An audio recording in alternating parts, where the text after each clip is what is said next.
exclusively on ESPN Plus. UFC 313, Saturday. Reigning light heavyweight champion Alex Pereira defends his title against #1 contender Magomed Ankalaev, and an explosive lightweight bout between Justin Gaethje and Rafael Fiziev. UFC 313, Saturday at 10 p.m. Eastern. Buy it on ESPNplus.com/PPV. Welcome back to the Epic Universal Podcast. I'm entertainment writer Jim Hill, and this is the podcast where we cover the latest Universal news, rumors, and history. And as always, I'm joined by my co-host, the able-bodied Eric Hersey, who again, making time to do this, even though this time tomorrow you're in Vegas, baby, right? I think I'm in Vegas about this time tomorrow. Yeah, we are. I'm really like 3 months too early, though, Jim. It would have been a lot nicer to go in August? Yeah, this is for the sake of the show, at least. Yeah, right? That again, what Eric is of course referring to is that the standalone Halloween horror thing that they're building out in Vegas, Universal Horror Unleashed, is due to open on August 14th. Tickets are now on sale.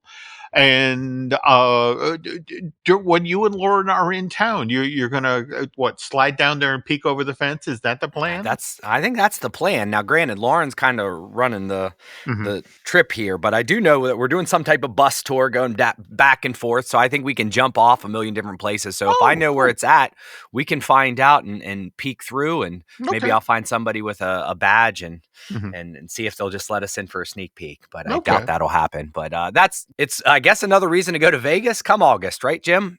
Well, the interesting thing is that, truth be told, I and I hate to say this, but you're probably a month early for something very, very cool that's about to happen in Vegas. In fact, Universal Pictures just revealed that at this year's CinemaCon, and that's an annual gathering of exhibitors that they all meet up in Vegas, and it's a 3 and 4 day long event where you get to see early previews of films. Sometimes you get to see whole movies, and in fact, that's what's especially interesting about this year's CinemaCon, is that on April 2nd, Universal is going to stage the world premiere of their new live action version of How to Train Your Dragon. And Eric, that's like 10 weeks ahead of when the movie actually is supposed to. No, wait a minute. I'm doing the math wrong. No, I'm right. That's April 2nd. So it opens on June 13th. So that's 10 weeks. Wow.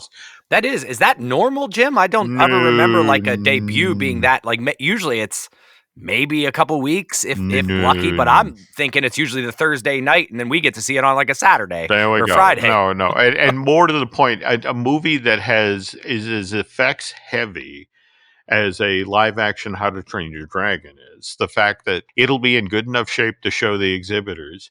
In fact, from having gotten to see, I actually got to see Toy Story 3 at CinemaCon. Well, all right, this would have been 15 years ago. And have I ever told you this story? No, Jim, I'm interested. Okay, well, all right. You got to understand, exhibitors are like me. They're little, short, fat, old men, okay? And they run movie theaters, all right? And they are, to be honest, they don't really care what's up on screen in the theaters as long as you're buying a $6 soda and a $10 tub of popcorn. All right, that's all they want. They would put asses in seats. They want to fill their theaters, and they want you to buy a lot of really marked up food. Right. All right, so these guys, toughest audience in the world, are sitting there watching Toy Story 3, and you know how it ends. Right. Woody and Buzz on the porch watching Andy drive away to school, and so long, partner. And the thing of it is that they hadn't finished the movie, Eric. There was no credit. So the lights immediately come up, and it's a room full of 50 and 60-year-old men like myself in tears. I was going to all right? This is so... Right. And then immediately the lights are like, suck it up. And, they're turning to each other and saying, oh, that's going to sell a lot of popcorn. That's going to sell a lot of soda. That's a good movie. But That's fantastic. Yeah. They Yeah. didn't, I mean, I guess that I never thought of the credits as a good time that you can get your eyes to like get back Yeah, to normal at a just, sad one. Never thought of that as a no, break that's a there. crucial, No. crucial No. part of the movie experience. So Right. Well, it sounds like Las Vegas is a happening place right now because I'm thinking in April you get How to Train Your Dragon. As a wrestling fan, I believe WrestleMania is out there, so I'm already a month early there, and maybe I'm just going to camp out, Jim. I might be doing okay, the next all show right. from one of the from one Okay. of the clubs or whatever. Okay, well, So, we'll get you a canoe and put you in the fountains at the Bellagio. there Okay, we just go. you can sleep there in between shows. But Right. well, and by the way, if you're booking a Vegas vacation, you might want to take advantage of our sponsor, the Be Our Guest Vacation folks.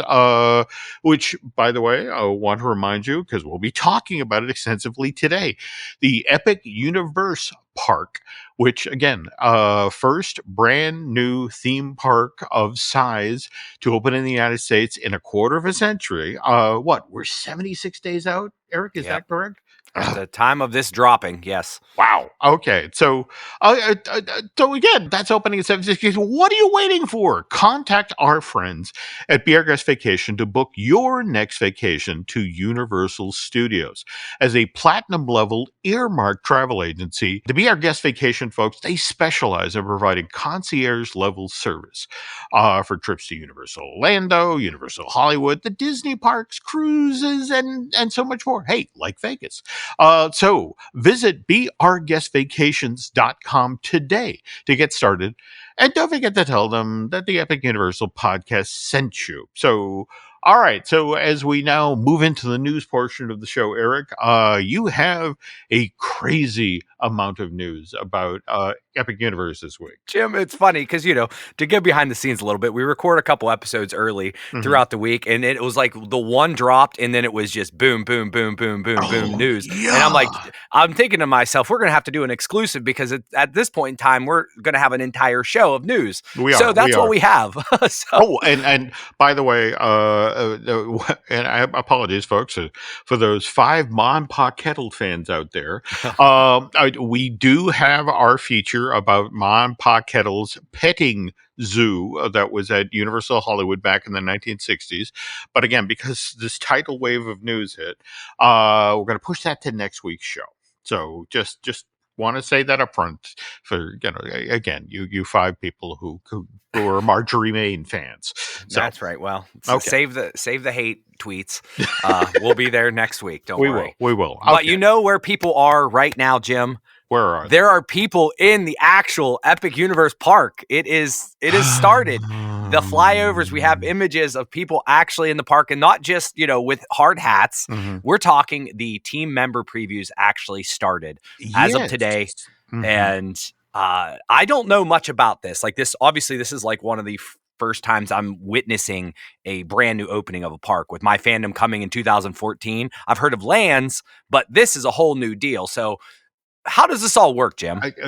Let's start with what we just mentioned, that the first major theme park of size to open in 25 years. Now, when Islands opened back in May of 1999, face it, we were in the infancy of smartphones, especially cameras on our phones, and the notion of you could instantaneously upload to the World Wide Web video, imagery, that sort of thing. So, for example, and the team members that are in the park today, they have a strict no photo policy as the agreement to get in early to this park.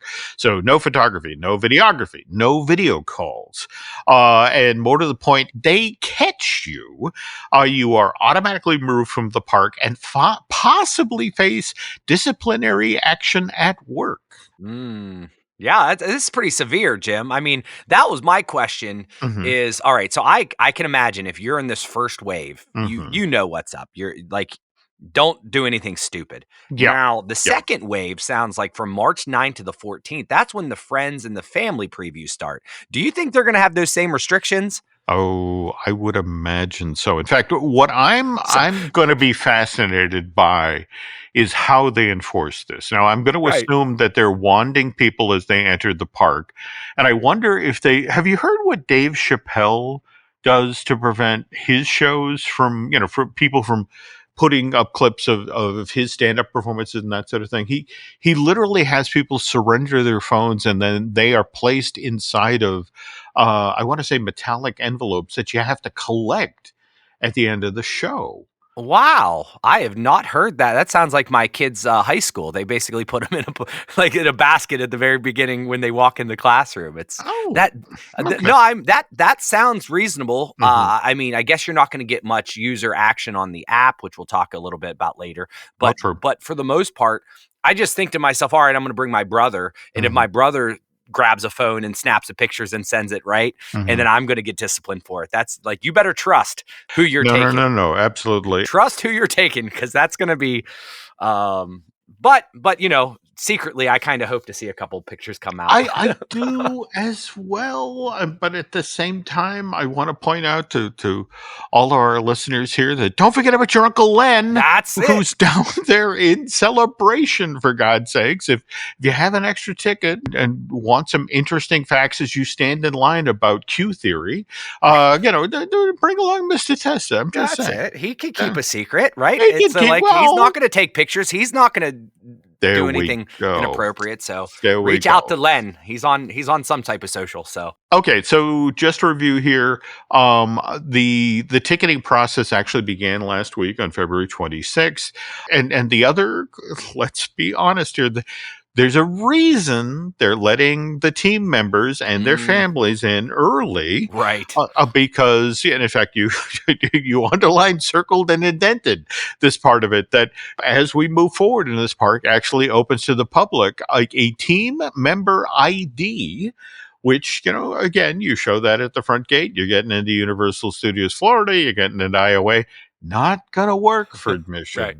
at Epic Universe after the opening of this park. And again, that's May 22nd, right? Yep. Okay. For an undetermined period.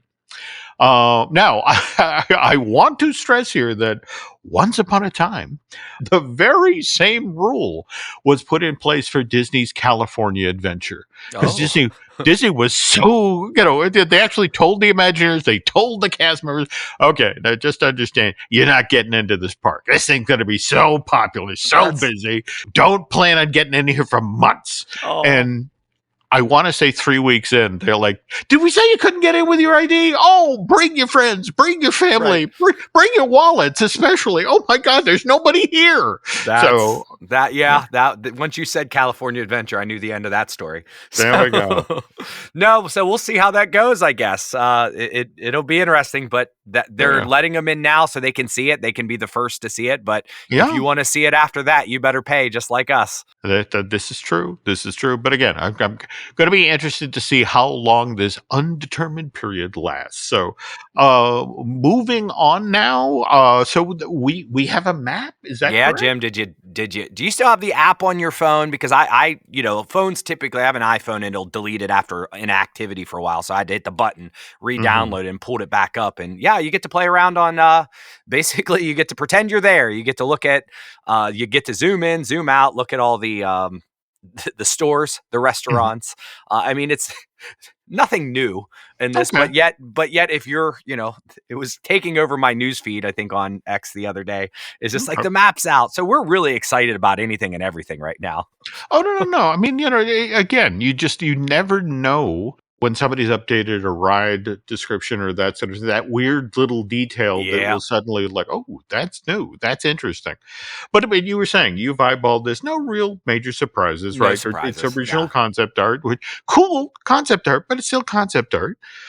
But at the same time, we now know which attractions have a single rider line. Is that correct? Yeah, I think if there's anything that came out of that, they all have, more listing to that. So we do have the single rider line. It turns out that all of the coasters, I believe, have a single rider line, which is Okay. great. So that's Stardust Racers, Hiccup's Wing Gliders, Mine Mhm. Cart Madness, and Curse of the Werewolf.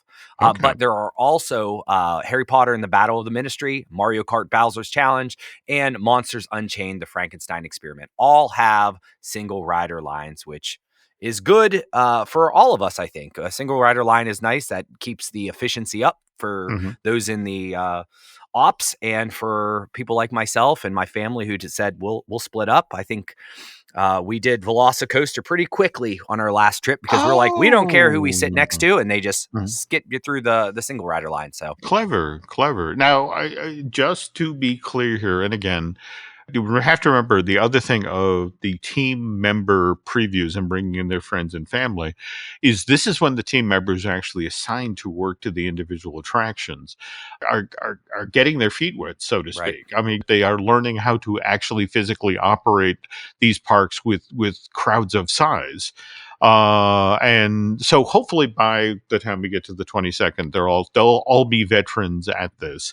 But again, it's a skill being able, have a coaster pull in, and then you Oh, have to be aware of, okay, I have 3 empty seats, immediately pull the people, because again, you want to dispatch these things immediately, because that's the only way you make your hourly capacity. Jim, So when we were at the Velocicoaster, I've never seen someone so talented than this gentleman that was doing the ride queue. The single ride, like it was boom, boom, like he's pointing, directing everything. And some of these people don't even speak the same language, right? So and he's getting them in the right seats. It is a talent. So very talented. I don't think I could do it. Too much no, math no. for me. Well, no, and what is the game where the little blocks are falling down and you have to put them in the holes? I want to say Jenga, and I know that's the wrong name. Well, either way, again, that's the skill. Right. They can see the holes, they can fill them, and send the Tetris? You coaster talking over. about Tetris, Jim? Tetris. There we go. Okay. Okay. Yes, Tetris. All right, and continuing the talk of the line aspect of Epic Universe, we now move on to discussing the virtual line and the queues for the line. Well, did you see that it was on the internet for like a half second, it seemed like, that they all had like virtual queues for each of the lands, and then they immediately pulled it back off, and there's no mention now, but of course, with screenshots and everybody getting Google alerts saying, hey, go here to check any type of change out. We have people questioning now if we're going to have, I guess, virtual queues to get into lands. And remind me, did we have virtual queues? Was it Star Wars that we had to do virtual queues to get in? And I mean, or there's precedence here, right? There is definitely precedent. And again, remember back in 2019 when we first had Galaxy's Edge open at Disneyland Park, the notion was we will have giant crowds, we need to control them, and then that didn't quite pan out. Right. So, and that's the thing. I mean, for lack of a better term, I'm not surprised that Universal has this available as an option. It's let's be honest here, Eric. It's the theme park equivalent of a fire extinguisher. You don't necessarily want to use it, but it's nice to have it at the ready. You got to get people in this park and understand how they actually use it. To then, all right, well, how do we control the crowds? And so to have something like this, a virtual queue, but it's also worth noting here that this comes at a very interesting time, given that what's just happened this past week over two of the Disney parks in Florida. Right. That's Cosmic Rewind just went from, I mean, that's been around for what, 2 years? And they Yep, just finally got it off the virtual queue. they And did. I think Mhm. the arguments were always like, it's going to be a 5 hour line. They had to use the virtual queue. And day one, I Mhm. mean, what did it average out? Maybe 60 minutes, which is not that 60 or intimidating. 70, yeah. Right. And face it, it in a weird sort of way, people vote with their feet. You want to accept Cosmic Rewind. Are you willing to stand in that line for 70 minutes? If so, absolutely get in that line. I think also it's worth noting here that this comes at a time where again, circling back to Mr. Testa and that article that he was a major source on for the Disney theme parks have got too expensive and too complex, that ran in the Wall Street Journal. This this comes at a time when Disney is suddenly very sensitive about what people are saying about its park. So if you take two of the newer, more popular attractions and can downplay the whole, well, yeah, if you want to pay for a lightning lane, you can get to the front of the line. Well, just from a complexity standpoint too, Jim, explaining what a virtual queue is to wake up at 7. So I think taking down that difficulty. I mean, I still think they'll get their money.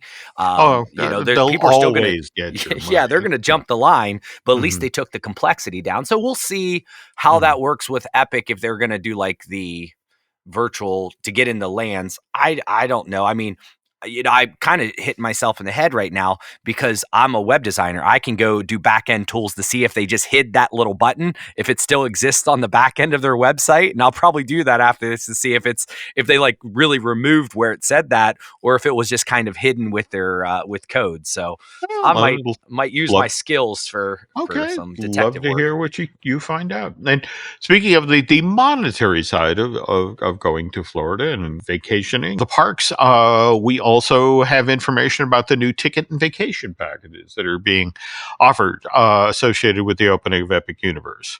Right, because right now, if you're an annual pass holder, you could have bought tickets, right? You could. There's options out there, right? And now their Florida residents are able to buy options. So the next phase basically of the tickets and vacation packages are out there. So there's a 3-day Florida resident ticket, which includes 1 day to Epic Universe, which is very similar. It sounds almost exactly like the annual pass kind of holder, but deal. But there's also park to park upgrades. But they also have packages out there that have 4-night hotel stays and various pricing and bundling. This is a perfect time to contact our friends at Be Our Guest, because it gets confusing real quick. But I think thing of note here, Jim, is it's not just annual pass holders that can buy the tickets now. They're going to open it up to Florida. And I guess at some point in time, then it'll be the general public. So somebody that lives, several states away, they can then buy their tickets and make sure that they can get to Epic. So. And I have to say, as a veteran, I'm very pleased to see this Military Freedom Pass add-on, where active and retired U.S. military members with a 2025 Military Freedom Pass can now purchase a 1-day Epic Universal ticket as an add-on. Yeah. So I got to find out what this Military Freedom Pass is. That's interesting. But I think, did we talk on the last show about the John Lithgow rumor, which is now fact? He's going to play Dumbledore in it did come out. Jim, you accidentally said John Goodman, and I didn't know any better last week. I did. And then someone called us out on it. But Lithgow makes a lot more sense. I was going to say, hey, I like John Goodman. But this just shows I don't know anything.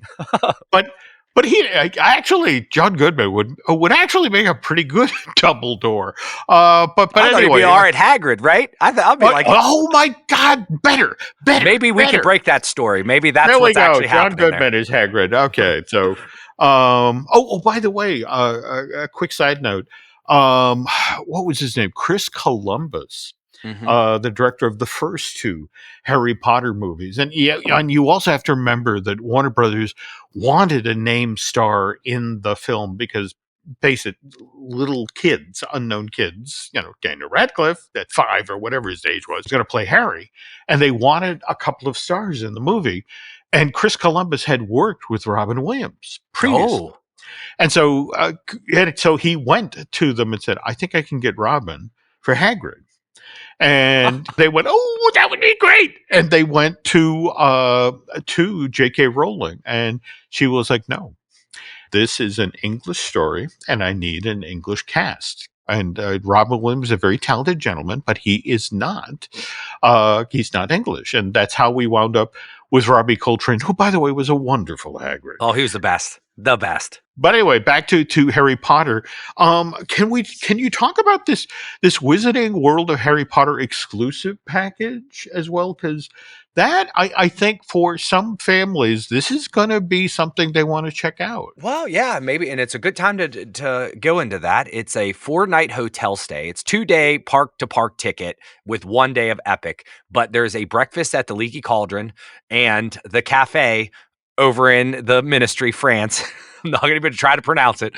Okay. But they also have, you can get some ice cream and Honeyduke's cooler tote along with it. But also there's a photography session at Diagon Alley, which I'm not really sure. I'm going to have to look that up because it's called the Shutter Buttons Photography Studio. And I don't remember seeing that, or if I skipped by Nancy it. and I actually did it when Diagon Alley first opened. It's kind of an interesting. They do, I want to say, a 5 or 6 minute long film. Do you remember? I want to say it's the second of the Harry Potter films where they show the Weasley family going on vacation to Egypt. Oh, And yeah. they're actually okay, yeah. on. You see the picture in the Daily Prophet, and they're moving and that sort of thing. That's kind of what the Shutter Button photo studio session is like. You stand in front of a green screen, and it's if your home movie of being in the Wizarding World. So Jim, here's an Easter egg for everybody out there. Head over to Jim Hill Media on YouTube because your video's there. I know exactly what it is because I okay. remember when we were uploading, getting stuff configured on the back, I said, "What's this?" And it's you and Nancy making goofy faces, and it's almost like they're saying, "Look over here, smile, be scared, absolutely, shiver." absolutely." And I think I actually step on a ferry as part of it, which was not something they wanted me to do, but.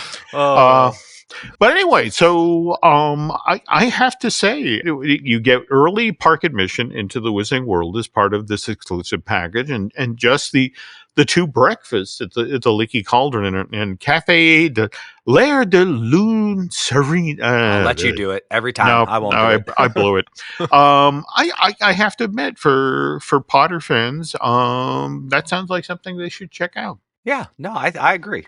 But anyway, and again, I know some of this for folks who really want to get into Epic Universe, it's got to be a little frustrating to hear the team members are getting in, their family members and Florida residents. And it's like, when can I get in?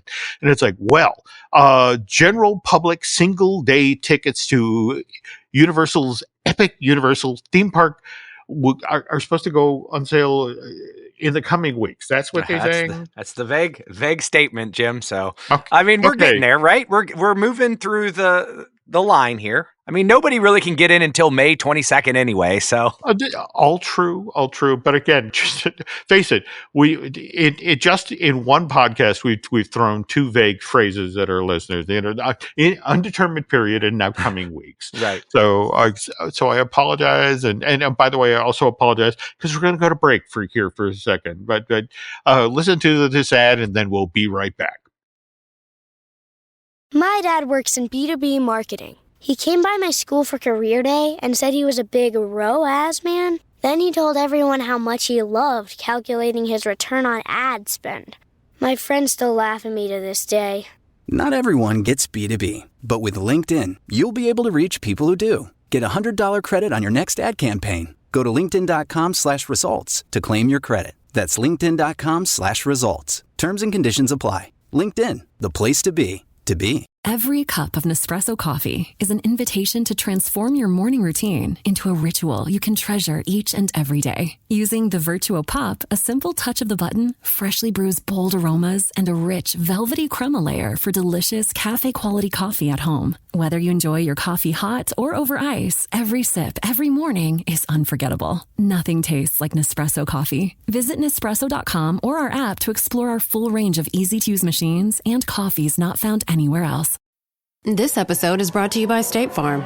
From your morning podcast to your afternoon playlist, State Farm knows you personalize your entire day, and that's why State Farm helps you personalize your insurance with the State Farm Personal Price Plan. It offers coverage options that help protect what you care about most at an affordable price just for you. Like a good neighbor, State Farm is there. Prices vary by state. Options selected by customer. Availability and eligibility may vary.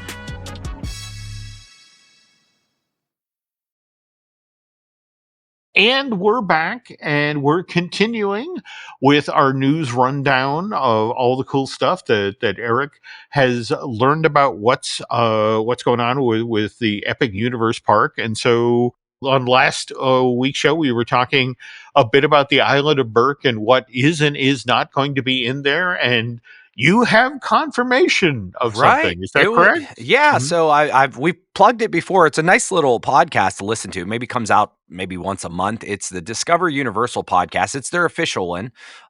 And they had Katie Paquetti, if I got that right. She was Universal creative for 19 plus years, and she was heavily involved in the Isle of Berk. And during that conversation, there was, and that's kind of the goal, is to have these conversations and leak stuff to get all over the internet. And of course, that's when we had confirmation. We will have flying dragons, Jim. And I feel like somebody from a hotel room a couple months ago caught one of them on film, and I know my mother-in-law sent it over to me. She's like, "There's dragons," and I'm like, "Is that a dragon?" And sure enough, that is the deal. And so now we even know which ones the flying dragons are. And you'll have to, granted, I've only seen this movie last month. I'm trying to get it cemented in my brain, but Gronkles, yes, and Monstrous Nightmares. Like, is that the two-headed one? Is and the chubby one? Like, who's? The Gronkle is in fact the tubby one. I want to say that's Fish Legs dragon, and the Monstrous Nightmare. Is that what? Astrid flies? No, Astrid has Stormfly, because they did confirm that you're going to get to meet Astrid with Stormfly and Goober's dragon Grump. I didn't get their names yet. I'm going to learn them, especially before the live action one comes out. So you're going to meet a lot of dragons here. There's going to be some flying dragons. And what we said, there were going to be those free roaming dragons, which are the night lights with their toothless babies. Yeah. So. And by the way, someone from Universal Entertainment reached out, and we were supposing that these walk-around dragons were similar to the version of Toothless that I want to say was in the park at Universal Hollywood back in the 2010s for a summer or so. And it's evidently it's the same setup. It's a performer in a costume, and be nice to this poor slob. Because he's going to be extending his arms and his legs to walk around as this character, and be respectful when the team member says the nightlight needs to go backstage to get a drink of water. That's it. Right. No, I saw some video, or it was probably from BioReconstruct. I imagine it's the only overhead shot that I saw, but there was people, they were meeting. So that's going to be really, really interesting in that. And of course we have Toothless as well. So we know we can meet there. But they did talk a little bit more about the key attractions, and we've talked about that early on. There were a couple things that they kind of highlighted in that interview. A lot of the film score, you'll hear the film, and I never thought of that. I mean, we talk about a lot of stuff, but just think we don't talk too much about the music in the background, but that film score, they were talking really highly about it, and it's great with drums. No, absolutely. That's John Powell's work. And by the way, Dean Dubois, when he landed the job to direct the live action, one of the things he felt, look, I can't make a How to Train Your Dragon movie without getting the band back together. And he literally reached out to John Powell again and said, I mean, half this movie is the score, so will you come back? And it's like, absolutely. So, that's great. Well, I guess you're going to, so on Hiccup's Wing Gliders, you're going to hear that for sure. They utilize the film score throughout the ride. Besides that, a couple other things like the fire drill, the interactive boat ride. Yeah. If we could pause here for just a sec. And again, you got to understand that with Eric and my job, we hear things, and this is actually, interestingly enough, this is the attraction they're having trouble with. Is it? Yeah, that and evidently it's because they kind of over-engineered it. In fact, I want to say Dollywood has a very similar ride to this effect. Basically, you're on rafts. Two rafts go at the same time. You effectively have fire hoses. You can turn on one another. And evidently, Universal looked at that attraction, liked it, reinvented it on Viking boats for the Isle of Berk, but again, maybe overdid it. So these things aren't necessarily moving as quickly as they need to have the capacity they should, and evidently they've been literally have them break down in the middle of the lagoon and have to tow them in. So weirdly, I know we've talked about how the Donkey Kong coaster previously, people were concerned about what's the capacity for that, but this may actually be the troubled attraction for the first summer. Yeah, the fire drill. Interesting. And who would have thought? And now this one probably doesn't have even a height limit, so that's the difference. Because right now there's a lot of coasters and scary things. You need this one working. Yeah, this is the thing that a kid of any size could climb into the Viking boat, grab a hose, and spray grandma. And it's just sort of like the notion that this might not be available the way Universal had hoped. That could be an issue. Well, this is why they have their previews. Let's get this up and running. We'll see what we got here. But true. Beyond that, you still have your Dragon Racers, your Viking Training Camp, which is, that's kind of like a playground, I believe. And then they did talk more a little bit about the Untrainable Dragon Show, but we mentioned that's from the Beijing resort, right? It is. And no disrespect to, the folks in Beijing. It's a wonderful stage show. It will be a wonderful stage show here.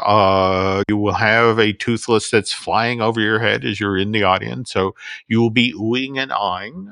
I don't know if it'll, the wires will be quite as visible as did you ever get to see at DCA the Aladdin a musical spectacular? No, but I've seen the videos. I'm very familiar, especially the one. Yeah. Yeah, you know the one we're talking about. Yeah. That was a tough show. That would have been. All right. So pivoting back now, I know we were talking earlier in the show about Harry Potter, but we've had an interesting development in the wizarding world. Right. Tech is always being updated, and the new interactive wands. What did you think of this announcement? Oh, well, it came out of nowhere. It just seemed like they didn't need to do this, but I guess if it's the new wands at the new lands, they had to announce it. It just seemed like it was maybe it's a thing, get people out the park. Do you think they're going to struggle to get people at the park right now from now until May? Because is that a thing? And maybe this is a way to get people in to do something new beforehand? I would argue that, face it, you have your Ministry of Magic, you have your 1920s Paris, and we already know about our Art Deco wand shop. It kind of made sense that they would introduce the next generation of the wands. With that. But then what's fascinating for me is the fact that, well, first of all, we're getting these wands that next generation interactive wands that feature a light effect and haptic vibrations, as in when you do a spell, you will feel it in your hand, right, that you have done that spell correctly.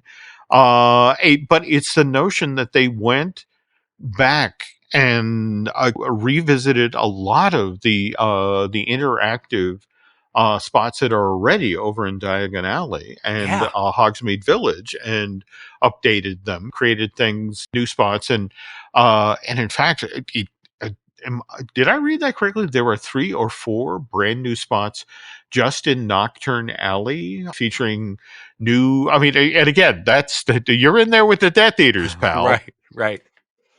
No, yeah. No, there was 5 total new locations, and that's what's interesting here is that this is a different experience, and I don't remember how much we talked about it on a previous show, but the wand experience was fine, but a lot of it was really difficult. It didn't really. Sometimes you're like, did it work? Did it not? Yep. If you have this, haptic vibrations and light up effects, I think it'll make it go up a level, and absolutely no. I think you've nailed it in one. As a kid with your robe and your wand, and when you see it light up and you feel vibrant, I did it. Yep. Even if the effect, it's like, okay, the the plant in the window inflated. All right, I did something. That's it. Yeah, well, they also added more to it. I got more excited about this because, of course, I'm a nerd, but you can personalize your profile now using the app. So you have a wizard name, you can have your house, you can make an avatar, and then, of course, there's house point systems. So you can earn points for your house, and there's a daily house cup competition, which I don't know much about, but that sounds interesting. And then there's leaderboard tracking. But this isn't new to them because they pulled this off. This is what I got excited about Super Mario Land because they have those watches, right? It's a very similar thing. They collect coins, and thank you for making that connection. That's what this tech was developed for, and it's found its way into the wizarding world. And it remembers you from previous visits to the park. Am I correct about that? I believe. Well, and that's also what the Minion Blast does, which is different. You log in and you remembers your high scores. That's and stuff. right. So That's I assume. right. I mean, I appreciate this technology. Now, I didn't get it to work with Minion Blast last time. I think my son stole like my password. Like something happened there. but this is like we already know. So we just bought a couple $100 worth of wands in July. It looks like we're back in the wand business. Get and set up a lovely display at home because that's it. Okay. There's a lot of locations there, Jim. It looks like, and there's a lot of cool things you can do. And that's worth noting that in the Ministry of Magic, there are going to be 14 different interactive wand locations. So lots to do in that land. And like we mentioned earlier, they're adding additional interactive spots in both Hogsmeade and Diagon Alley. So, I mean, Universal's trying to make this worth your while, especially if you've previously bought a wand. And also, we have new like the search for the Philosopher's Stone. Did they explain anything about that at all? No, not really. This is saying you could search for the Philosopher's Stone. You can interact with the creatures like the Nifflers and the Demigeises or what have you. So it's they have there's new maps, so it's just going to kind of have you do different things. So I'll be interested to see all this what you have. But my family's always kind of enjoyed those. Sure. Searches. We always do the pirates over at Adventureland, the maps and where you can go and use your magic band. Yes, we did it every time. That was our easiest way to get fast passes back in the day because my son Hunter memorized every single location. He knew exactly where it was on the map, and his goal. We would sit down. Yep. Literally, and he would go and hammer one out in like 15 minutes, and then he'd have to do another map. And so within about 25 minutes, we'd have our fast pass. We'd go onto Pirates, and he'd get it for the whole crew. So wow! So we enjoy this. So I know for a fact when they open this up, we'll be really excited to buy more wands. There we go. But even before this opportunity, folks, get a reminder that we are recording this on March 1st. The show will go up on March 7th, but March 1st is the start of Butterbeer season at both the Universal Studios Hollywood and Universal Orlando. Runs through May 31st, and it always amazes me that Universal finds every year new ways to give me type 3 diabetes. Well, Jim, I think they're on like the DVC plan where it's like if they don't keep building, somebody's going to be in problem. If they don't come up with a new butterbeer every single year, they don't want to. No one wants to be that CEO when they don't have a new butterbeer thing going on. There we go. So you want to walk us through our latest iterations of butterbeer? Sure. We have butterbeer cream puff. That is new, and that's available at the Three Broomsticks. We have a butterbeer flavored chocolate bar, which is new, and I guess that's sold all over the place, retail locations, or is it just down there? I don't know. I can see that by the cash register. Weasley's Wizard Wheezes, that sort of thing. I'd buy it. Okay. We got a butterbeer caramel. Or caramel, depending on how you want to pronounce it. And then we have an ice lolly frozen dessert, which was, I think that was introduced last year. I did not get to try too much of these. But that's the new treats for the 2025. So, and it's now available year round, they say. So it's a returning fan favorite. So we're excited for butterbeers. Absolutely. And folks who are headed into the park for the next 60 days or so, if you want to check back in, 90 days, and let us know which is your favorite of the new butterbeer things. The cream puff sounds interesting. Yeah, it does. But anyway, all right, pivoting away, because face it, Universal, as we mentioned at the top of the show, isn't just in Hollywood and Orlando anymore. We have the Vegas thing that is opening this summer, and next year we, of course, have the Universal Kids Resort in Frisco, Texas, and we also got some information about that this week, right? Yeah, because prior to, they had like an overhead map, and I think we learned more about the hotels a couple months ago, but I don't think there was any information about the actual lands. But now we have more information about the lands.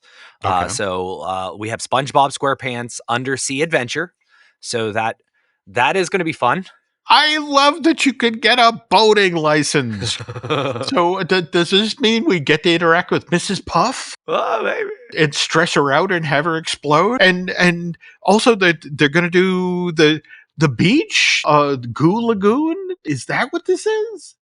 Listen, I think there's a good possibility. Cool. When I heard boating license, it's really funny. We went to Legoland, Florida, right, a year or so ago, and they have a whole little Legoland area over there. And one of our favorite things was Miles got his driver's license, and they had him driving around in cars and stuff like that. And I'll tell you, that is a way to make money, because I'm not sure exactly how much it cost, but it was enough. You had to get the lanyard for it. You had to get your driver. So smart move if that's what they're doing. Okay, cool. All right, where else can I go when I am at Universal Kids? Your Minion Mayhem Water Play Zone. So yellow minions versus purple minions, leading chaotic water-soaked fun, as they put it. Right. So that'll be fun. We can also go to Jurassic World Kids Adventure, which you were saying this is based off their animated show and not so much anything else. Yes, Camp Cretaceous. And what's interesting is that anybody who's actually watched Camp Cretaceous, it can be pretty intense, fairly scary.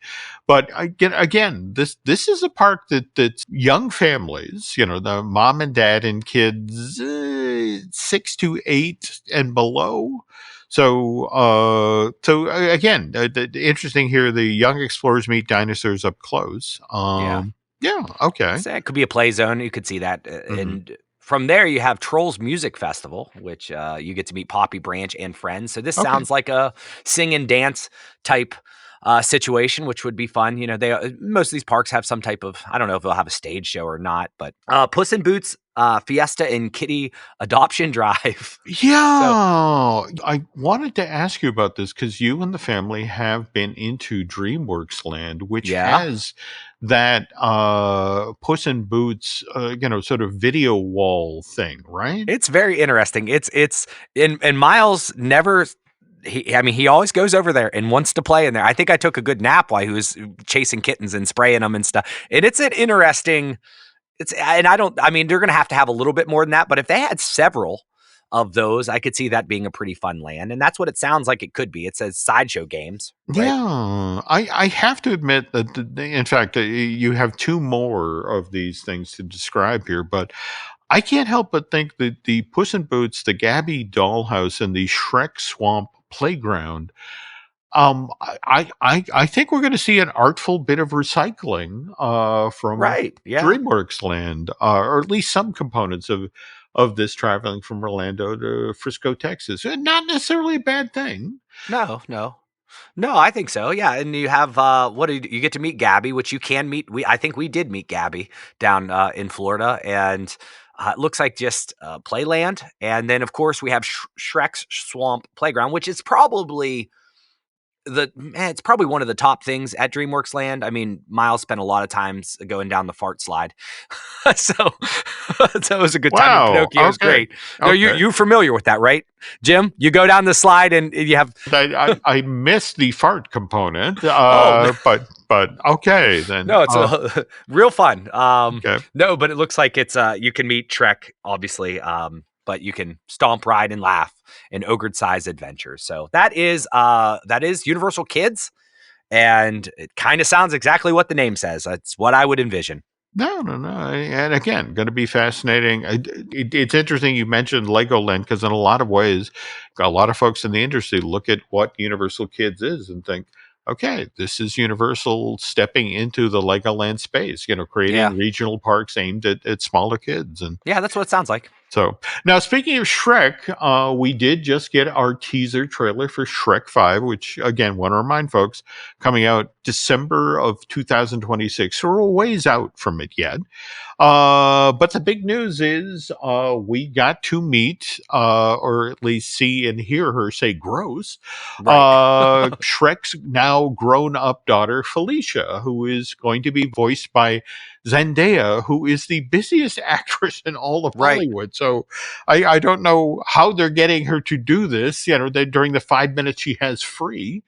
And can you talk about what you just discovered today, which just fascinates me? Right. Well, I wanted to see it. I knew that the trailer came out, so I was putting show notes together and found that, and I just typed in Shrek 5 trailer, and a lot of the news articles that were coming up was people were upset about the new character redesigns, which I personally, when I watched it, I didn't necessarily notice it at first, but then people were doing side by sides, and I'm like, so there's been a little bit of an uproar that they are ruining the characters. Some say. I gotta say, I'm.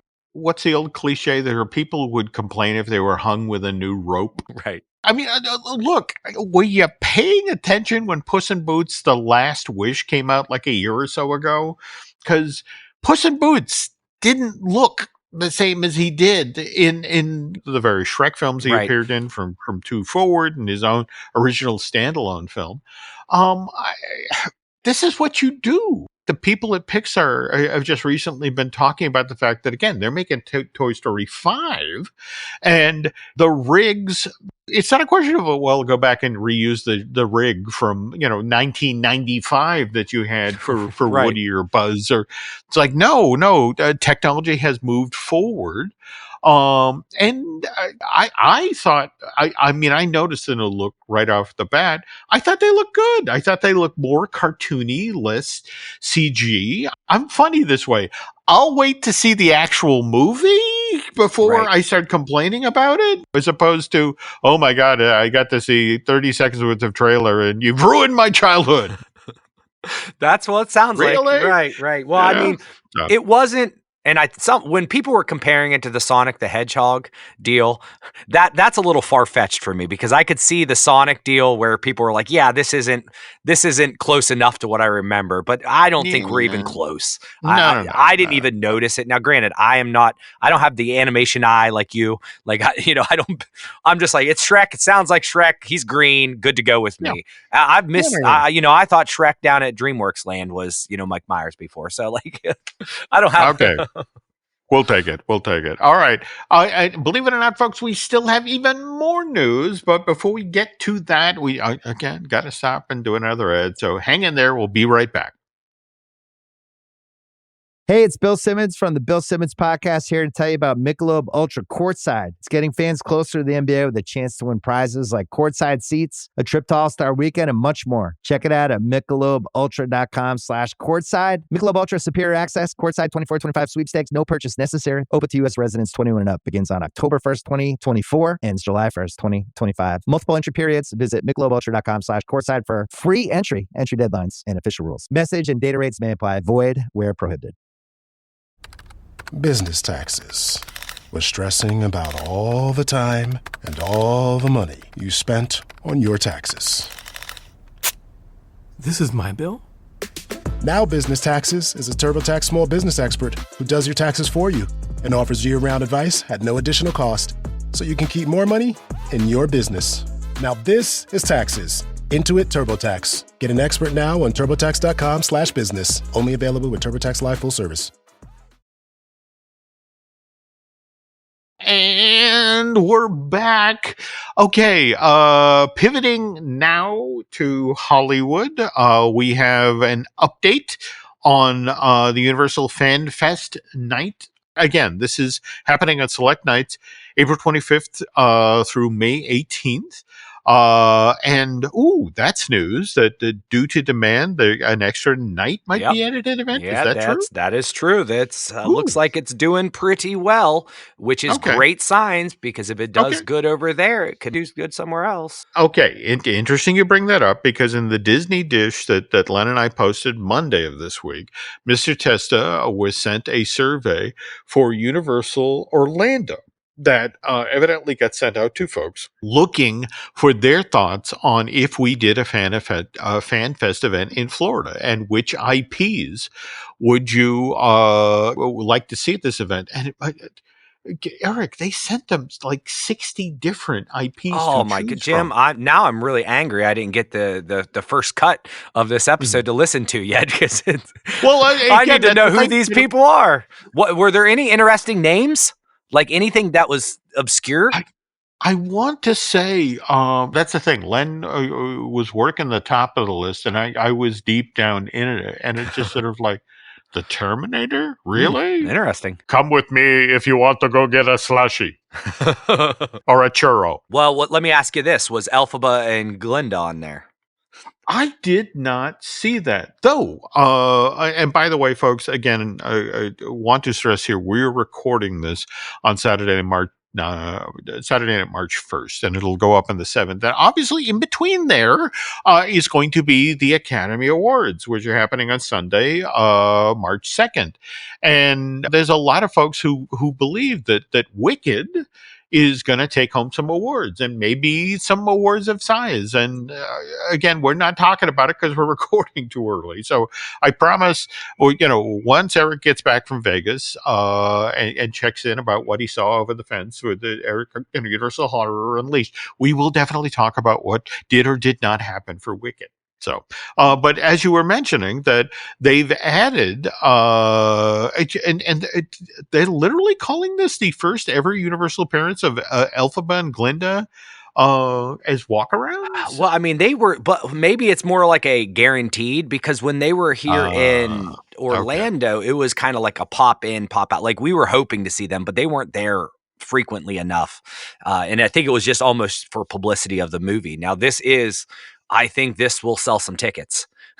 No. I have a feeling that if we were in this would be where my daughter would want to go. So it does sound like that there's going to be a photo op, and then you'll also get to get some of their inspired merch. But they also made a lot more, I guess, detail. They gave more details out about the other character experiences. Yeah. All right. So and remember, these are, well, for example, the Back to the Future destination Hill Valley.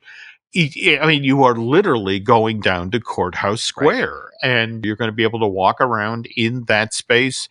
There will be photo ops next to the DeLorean. Doc Brown and Biff and Marty are going to be there, but we're also now promising recreated scenes like the Enchantment Under the Sea dance. Yeah, man. And Clock Tower. Right. You go to you can maybe get to see where Michael J. Fox played the guitar and what Chuck Berry's. Maybe that'd be, I don't know. I think it's pretty cool sounding, but we'll see. Okay.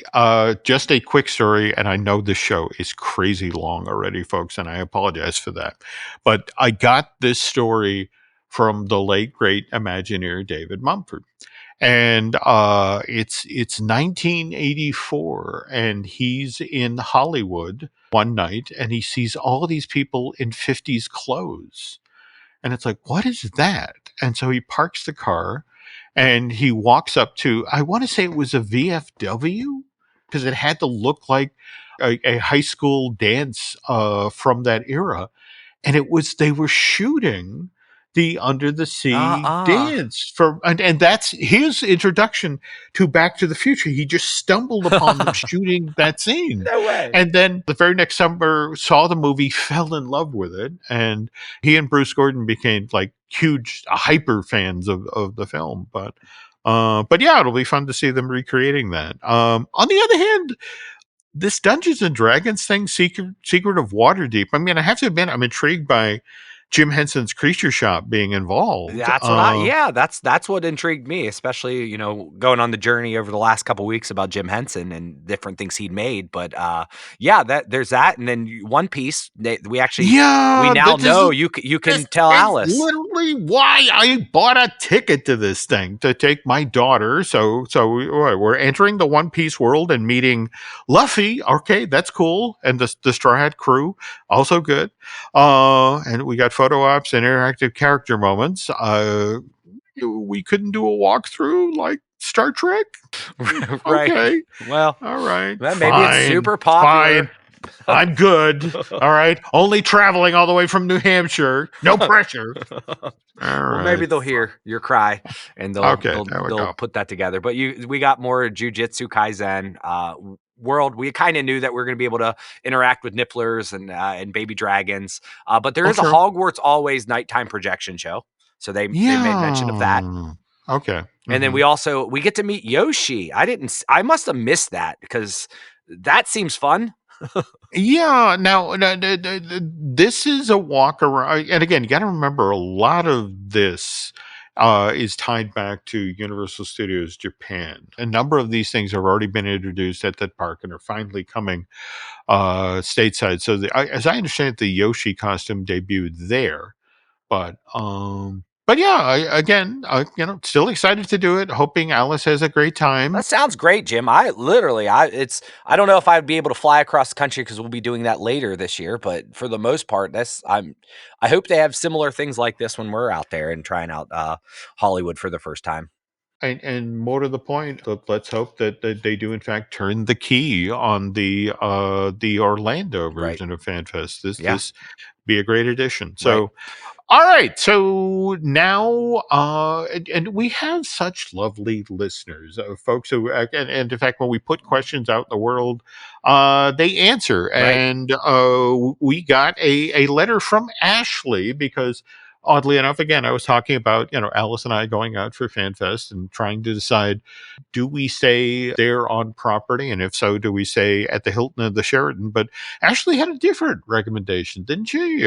Well, she said that a lot of the visitors prefer the Hollywood Roosevelt during horror nights. So that was, now Ashley's great because she is kind of like my news source to Hollywood. She sends all types of cool stuff because I even sent her, I'm like, Universal Hollywood, I'm so confused on how it's laid out because I've never been there. And she's explaining the upper lot, lower lot. So she's been great. So she sent over some words of wisdom to you.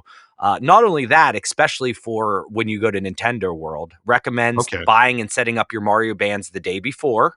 Okay. And also rope dropping Nintendo World and Toadstool Cafe reservations because it fills up fast. So that's for when you head out there, Jim. That is some recommendations from an expert. Okay. No. Those are all wonderful. I will heed them and get my media so I can get into the park the day before and buy my bands and get those set up for myself and Alice. But Hotel Roosevelt, I am familiar with it. Basically across the street from the TCL Chinese Theater. I want to say it was the home to the first Academy Award ceremony. Oh, really? Yeah, it's and I last time I was in there, they had a lovely Charlie Chaplin bronze of him as the tramp seated in there. But no, that's it. We'll see if we can sneak in a little old Hollywood while we're doing new Hollywood. There you go. Okay, and speaking of new Hollywood, we have, and again, things change. Just want to say that up front. In fact, what's fascinating about this next bit of news, Eric, is I remember being inside of the building for Fast and Furious Supercharged, this amazing, huge structure with the wraparound screen and the giant walls of speakers that were necessary to pull off the footage where supposedly selling the idea that you're traveling through the streets of Los Angeles at 150 miles an hour. But I want to say it's John Murdy of Universal Creative who walked me through it and explained that what's interesting about this building is that you had to hide the support columns because you needed that giant wraparound screen. So, and they got this up as the grand finale of the 50th anniversary of the tram tour. So, it's just kind of ironic that we just this year celebrated the 60th anniversary of the tram tour, and now this is closing, right? Right. Yeah, I guess it's closing. You got a couple days if you're listening in. You got 3 days. That's right. March 10th. Yeah. So, so no pressure. Get the car now. You got, yes, high speed over there, but it makes sense. They're so is it a clone of what's down in Orlando? Actually, the vice versa? other way around, that this existed first as, again, the grand finale of the tram tour. And what the Universal Orlando decided to do is change it into a standalone attraction, which by the way, Terry Koo, a brilliant themed entertainment guy at an IAPA event a year or so ago, he literally got asked from the audience, "Is there anything you regret from your career at Universal?" Yes, I wish I had argued stronger and longer for them not to bring that. It's a terrible attraction. And what was Terry, there? by the Earthquake was there before. Is that what it was? Oh, yes. Well, the earthquake was there, and then that got turned into the one disaster. with the rock, right? Yeah, with the rock. Yeah. Listen, I've done my YouTube history, Jim. I'm getting better. Okay. No, but this is closing down for, and I guess it makes sense because they're getting the Hollywood Drift, so you don't need that much Fast and Furious over there, right? I think they don't want to confuse the public. Okay. They want very clearly, when they start to push this for the summer of 2026, that you have this amazing storytelling coaster. And it's like, no, we are not talking about the thing you rode on the tram. This is a coaster. And again, for me, I keep waiting for the other shoe to drop about them revealing that something quite similar to this is coming to Florida. That is Rip Ride Rocket included in that. Is that kind of what we're thinking? La la la. Yeah. La, all right. la. Well, hey, we had a great question that came in via X from Kevin, who asked us to talk about another coaster that is out there. So, and he was mentioning the Curse of the Werewolf. He says, "Can you guys talk about the netting on the Curse of the Werewolf? The netting seems to imply a Tasmanian Devil style ride on a track, or maybe just the teacups on a track." Jim, did you get to see the netting that was kind of taking the internet a little bit by storm last week? I am only just now, as we are recording the show, folks, seeing this image that Eric is sharing with me, and I say that as somebody who religiously studies what our buddy BioReconstruct shared. Oh, and by the way, we didn't talk about what BioReconstruct was sharing. What the facial recognition?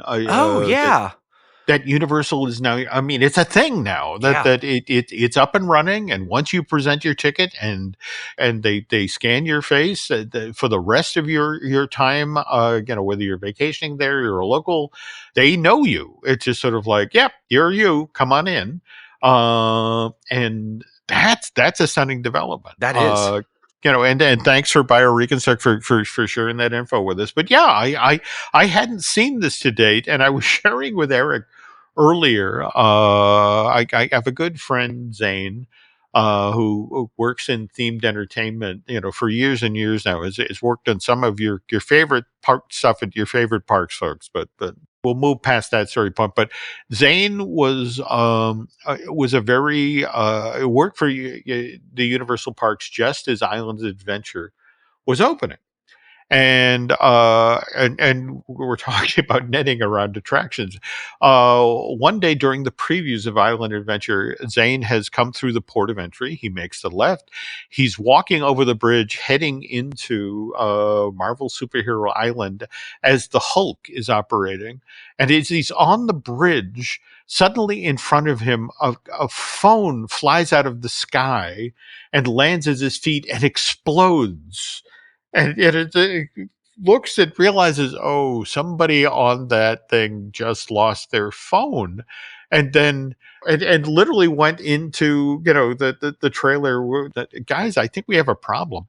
And the very next day, in fact, even today, you can go to Islands of Adventure. And as you're crossing that bridge, look up. There is a safety net that is strung over that bridge where they have learned over time. This is where people's phones, people's purses, all of that stuff lands. And the fascinating thing is they let it collect over the day. And then each night they go up and lower the net and hand it off to Lost and Found. And people come back the next day. And it's like, oh, thank you.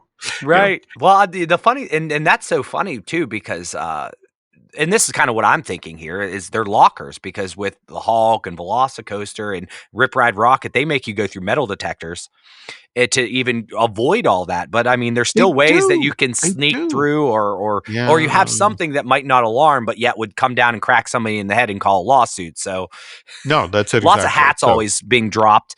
But I'm thinking maybe, so this looks like, and correct me if I'm wrong, Jim, but this could very well be like the Crush coaster over in Paris, right? That's a spinner. Like, it's a coaster that spins, from what I understand, but I don't think there's no inversions, I don't think. So it's interesting to have a net. Is it? I guess, the other thing is this I have to ask, is this a story-based choice? I mean, face it, we have seen the animatronic of the Wolfman and giant thing doing, hey, it does what the Yeti doesn't. It moves. It threatens you. And just to know, is this a story choice, as in this fencing is supposed to keep you, separate from the Wolfman? Or, well, I'm wondering if the netting, I can't tell 100%. Would have to get that. I'd have to zoom close in with that 4K from Bioreconstruct, but wonder if there's any projection aspect of it, because if you think about it, maybe a net could create some cool like projection effect on it while you're going through. So there's a lot. I guess we'll find out. I was just going to say, I'm wondering if I haven't looked at it, but I wonder if there's any place where there's lockers. If there's not any lockers, then that means, hey, maybe you just take your phone and we know you're going to spin and maybe things are going to fall out and we're just protecting, from hitting others. But lots of questions there. True. No. And hopefully some of those will get answered in the coming week. Because again, the day we are recording the show on March 1st. So the very first team members are in that park. So maybe somebody who's actually ridden the Wolfman Coaster can come back and say, oh yeah, but no pictures. They won't have any pictures. Only pictures. But they can just Bioreconstruct maybe. So. All right. So anyway, folks, I do apologize if you are used to our normal 45-minute show. This ran a little long, and in fact, I feel kind of guilty about it because this prevented Eric from continuing to pack for Vegas. But on the other hand, he's going to go off. He's going to have a good time. He and his lovely bride, Lauren, and hopefully they'll come back with some info about the the Universal Horror Unleashed attraction that's still under construction in Vegas. But in the meantime, Eric, have a great trip. And so let's just close out the show so you can finish packing. So if the folks want to reach out and tell us about the Wolfman Coaster and what that netting is about, how can they get a hold of you? Jim, they can find me. They can follow me at Eric Hersey, and maybe I'll even just share some of those pictures that I sneak over the fence. Oh, cool. Okay. Jim, what about you? Well, again, as always, you can find me, follow me over on X and Instagram. I'm there as Jim Hill Media, and then on Facebook, there is Jim Hill Media News. So, all right, that's going to do it for this week's epic version of the Epic Universal Podcast. Thanks for listening, and please stick around now to find out what's coming this month over on the Jim Hill Media Podcast Network. Thanks for listening to today's episode, and if you like what you heard, head on over to Apple Podcasts and give us a review. This really helps get the word out about our shows. We also have some other shows on the network that you might like. Each week, we drop a brand new Disney dish with Lentesta. for animation and movie news, please listen to Fine Tuning with Drew Taylor. By the way, you can also check out Drew's other podcasts, like The Fuse, the official Mission Impossible podcast, which he does with Charles Hood. For all things Lucasfilm, why don't you subscribe to Looking at Lucasfilm with Brian Gahn? Likewise, we have I Want That Too with the lovely Lauren Hersey, our weekly podcast that features the latest merch and the stories behind that merch. And our Epic Universal podcast takes a look at the Universal theme park. So please join Eric Hersey and I on that weekly.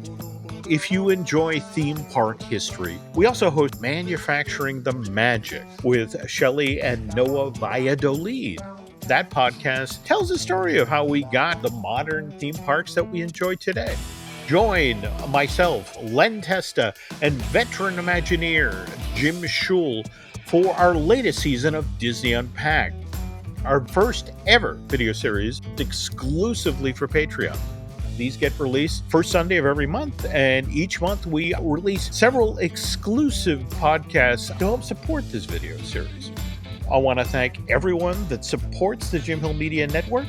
For more information about podcasts and content, head on over to jimhillmedia.com.